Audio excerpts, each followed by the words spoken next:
Hi friends, అందరికీ నమస్కారం. వరలక్ష్మి వ్రతం ఎప్పుడు, ఎలా జరుపుకోవాలి, పాటించాల్సిన నియమాలు ఏమిటో తెలుసా? ఈ పూజలు చేస్తే లక్ష్మీదేవి మీ ఇంట్లో బంగారం కురిపించడం ఖాయం. వరలక్ష్మి వ్రతం ఎప్పుడు జరుపుకోవాలి, ఎలా జరుపుకోవాలి, పాటించాల్సిన నియమాలు ఇవే. శ్రావణమాసం అంటేనే చాలా శుభకరం. శ్రావణ మాసం వచ్చిందంటే చాలు అనేక రకాలైనటువంటి నోములు, వ్రతాలు ఆడవాళ్లు జరుపుకుంటారు.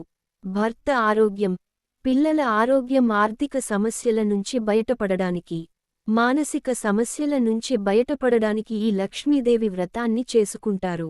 వరలక్ష్మి వ్రతం ప్రతి సంవత్సరము శ్రావణమాసం 2వ శుక్రవారం రోజు జరుపుకుంటారు. వరలక్ష్మి వ్రతం పూజను ఎలా చేసుకోవాలి?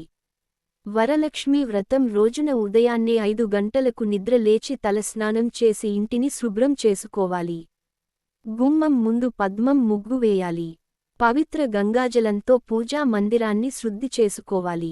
తరువాత వరలక్ష్మీదేవి ఫోటోని, విగ్రహాన్ని కాని సిద్ధం చేసుకోవాలి. లక్ష్మీదేవికి పెట్టే ప్రదేశంలో ఒక కొత్త బట్టలు తీసుకుని దానిపైన విగ్రహాన్ని కాని పటాన్ని కాని ఉంచాలి. తరువాత విగ్రహం అయితే లక్ష్మీదేవికి కొత్త చీరను, నగలను అలంకరించాలి. వరలక్ష్మీదేవి ఫోటో అయితే శుభ్రపరచుకుని కుంకుమ, పసుపు, గంధం, బొట్లతో, పూలతో అలంకరించుకోవాలి. అదేవిధంగా అమ్మవారికి కొబ్బరికాయ, అక్షతలు, చందనము, సింధూరం కూడా అర్పించాలి. తరువాత మీరు కలశాన్ని కనుక పెట్టుకునే ఆనవాయితీ ఉన్నట్లయితే కలశాన్ని ఏర్పాటు చేసుకోవాలి. మీరు వరలక్ష్మి పూజ పూర్తి చేసుకున్నాక 5గురు ముత్తైదులకు వాయనం ఇవ్వాలి. వాయనంలో పండ్లు, ఆకు ఒక్క, నానబెట్టిన శనగలు, గాజులు పెడుతూ ఉంటారు.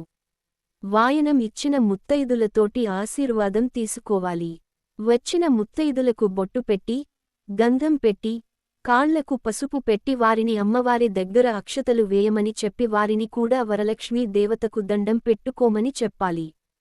తరువాత వారి నుండి ఆశీర్వాదం తీసుకోవాలి. కొంతమంది మహిళలు రోజంతా కూడా ఉపవాసం ఉంటారు.